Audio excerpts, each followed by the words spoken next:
Pour la 9e perle du rosaire chanté, j'ai choisi un air extrait du Messie de Handel que j'ai interprété de nombreuses fois en concert, accompagné par la trompette ou bien le hautbois.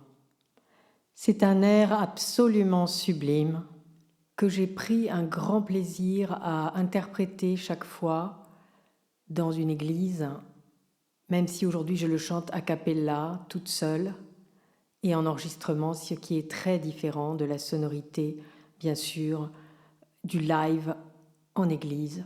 Et néanmoins, j'espère vous transmettre ici la solennité, l'aspect vraiment magistral de cet air qui, pour l'Ascension, vient nous rappeler à quel point nous sommes reliés, regardés, chéris, regardés avec les deux regards que nous voyons dans la cathédrale d'Istanbul et qui est appelé le Christ Pancréator, avec son œil qui est beaucoup plus sévère, qui est beaucoup plus intransigeant et qui est dans la rectitude pour tout, à la fois pour lui-même et pour nous, pour nos actes.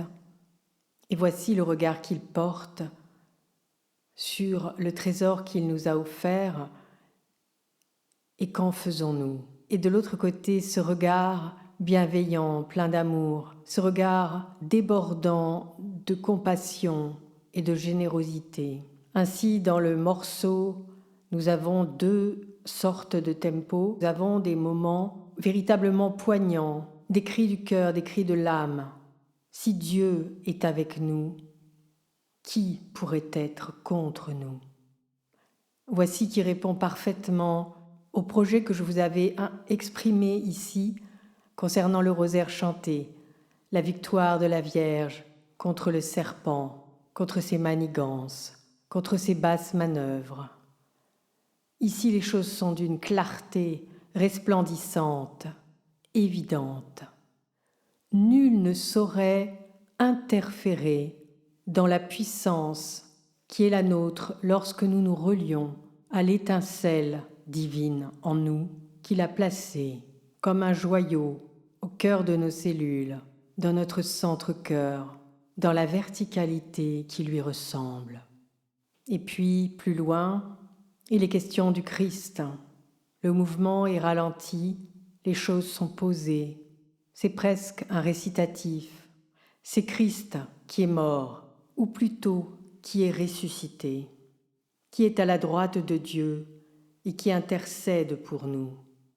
À chaque fois, dans cette fin de morceau, je donnais de la voix, je mettais tout mon cœur dans cette phrase, dans ce cri si solennel, qui intercède pour nous? C'est Christ qui intercède pour nous. Ainsi, soyons confiants et dans la foi, dans la joie, soyons dans l'allégresse. La prochaine perle nous donnera le ton de cette confiance dans la lumière divine qui nous est offerte tous les jours dans sa présence, si tant est que nous voulions bien prendre le temps, faire l'effort de nous mettre sur sa fréquence et de ressentir véritablement les actes, les gestes qui se posent dans la matière pour voir éclore cette alliance.